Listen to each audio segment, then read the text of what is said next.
खुलुमबाय बयखौबो बे समाव आङो मोननैसो सुंद' आपडेट लानानै फैलायबाय। मनेश्वर ब्रह्मनि नुजाथिनायाव मुसलपुर बियाबनि लाइमोनफोरा BPF हानजायावहाय जयेन जाफैदों। मुसलपुर बियाबनि लाइमोनफोरा BPF हानजायाव जयेन जाफैखांनायनि उनाव खौरांगिरिनि सिगाङाव गोबां बाथ्रा फोरमायदों। नोंथांमोना बे भिडिअखौ जोबजासिम नायोब्ला गासैबो बाथ्राखौ नोंथांमोना आबुङैनो मोनथिनानै लानो हागोन। दा बिनि सिगाङाव नोंथांमोना नैबे सुंद' आपडेटखौ नायनानै लाग्रोलाय। UPPL आइजो गांखंनि नेहाथारि बिना गयारी बिथांजोआ जिनाहारि खालामग्रा पारमिना नार्जारी आरो जाकब नार्जारी बिथांमोननि सोमोन्दै खुगा बेखेवदों खौरांगिरिनि सिगाङावहाय। बेखौनो आं सासे बिमा जानानै जोबोद दुखु मोनदों। फेसबुकाव नुनानै गाबनो ओंखारदों आङो। मैयासो आङो मोनसे बेंटल आनसलिक दुलाराय बर' फरायसा आफादनि बिथांमोना जि डिसिसन लादों आंबो बेयाव सापर्ट दं। सासे बिमा जानानै जोङो 12 बोसोर आङो फरायसा आफादनि खुगानिफ्राय मिथिनो मोनदों जे 11 बोसोर जानो 1 मास नामा नांबागौ। दा बेखौ खोनानानै ओरैबायदि दुखु मोनदों मेगनाव मोदै। मानो होनबा जोंहाबो फिसा हिनजाव दङ। जों जोबोद दुखु मोनो जे बेफोरबायदि जाथाय जानायखौ जोङो दिनै एसे गाबोन एसे थाखा फैसा गोनां गिदिर गोलाव होननानै आगारबाय थायोबा दिनै सोरनिबा फिसाया जादों गाबोन जोंनि फिसायाबो जागोन। बेनिखायनो जोङो बिनि सायाव गोख्रों एक्सन लानांगौ। जेरैबायदि आयेन दा जोंहा गोख्रों आयेन लादों। खम समनि गेजेरावनो बिख्रांखौ फासि होनांगौ होननानै बुंदों नङा होमबा? आयेना मा आयेन दङ? बे 12 बोसोर गथ'खौ जिनाहारि खालामनानै बिथांमोननि लाइफखौ नस्थ' खालामनायनि थाखाय आयेनाव सरखारि आयेन बायदि मा दं बे आयेनखौ लानांगौ होननानै आंनि तरफनिफ्रायबो आं सासे बिमा जानानै बेखौ लाजानो लुबैदों। बेनि सायाव समाजा आखायाव लानांगोन। मानो होनबा समाजा जोंनि हारिया समाजानो बेफोरनि सायाव जोंनि बिमाफ्रा गसंख्रांनांगोन। सासे 12 बोसोर होननाय लोगो लोगो बियो जेबो साननो हनो रोङि। 12 बोसोर होननाय लोगो लोगो बियो जेबो साननो रोङि। जास्ट दख'ना जानजियाव खाजेननाय गथ' बिसोरो। माने जेरबायाव सोरबाथ' उन्दै जायोना 11 बोसोरबाबो जास्ट माने बियो जेरबायाव खाजेननाय गथ'। दा बेनि सायावनो जुदि बेफोरबायदि जिनाहारि जायोबा जोबोद दुखुनांथाव। दा आं सानो बिथांमोना गमामा दायखौ मावमारदोंबा बिथांमोननि सायाव एक्सन लानांगौ। सरकारा जेरैबायदि आयेन दङ गोख्रों बिथांमोनखौ साजा होनांगौ।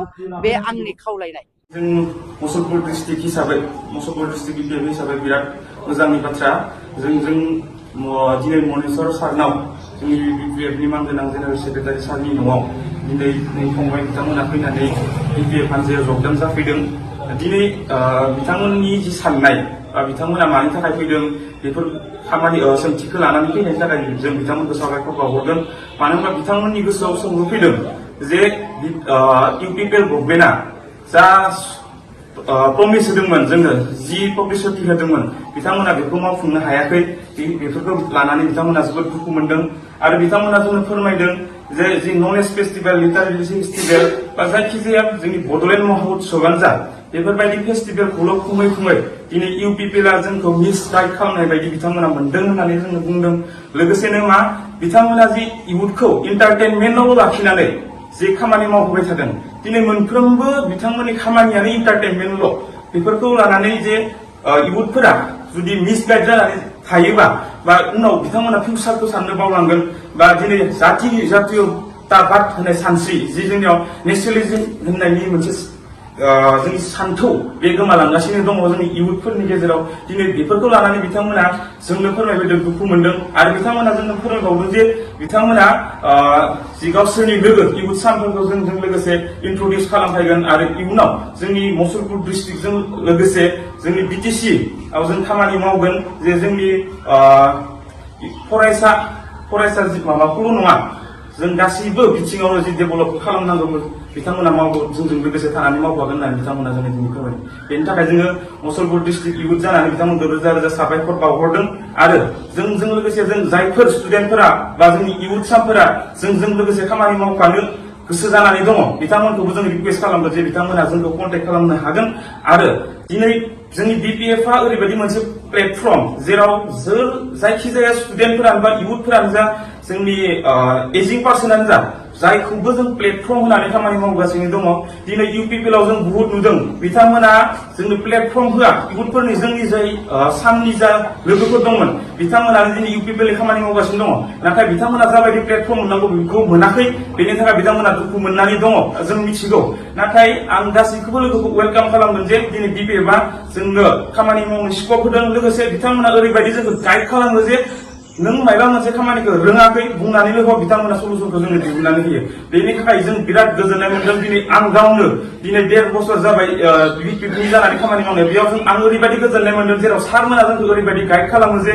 जों रोङि खामानिफोरखौ जोंनो बिथांमोना आसि दिन्थिनानै खोन्थिना होयो बेनि थाखाय जों रोजा रोजा साबायखर बावहरो आरो बिथांमोनखौ आं दिनै फैनायनि थाखाय रोजा रोजा साबायखर बावबाय बेखिनियानो गोजोन्थों दा दिनै UPPL सरकारा जेबो माने प्रमिस खालामनायफोरखौ मावफुङासै माने सोरबा न' मोनासै सोरबा आरो सोरनाबा साख्रि जायासै सोरनाबा साननाय हनायफोरा बिलाइहैयासै बेनि थाखाय जोङो गोबां स्टुडेन्टसफोर जोङो इयुथ मोनसे दानानै जों माने बेखौ लाखिनांगोन सारमोनजों खामानि मावफानांगोन लोगोसे बेफोरबायदि जाहाथे बिदि नेक्स्ट टाइम जायैबायदि जोङो गावनि माने ससाइटिखौ मोजाङै लाखिनो थाखाय जों सारमोनजों लोगो नांनानै आरामसे जुजिनांगोन बेफोरनि थाखाय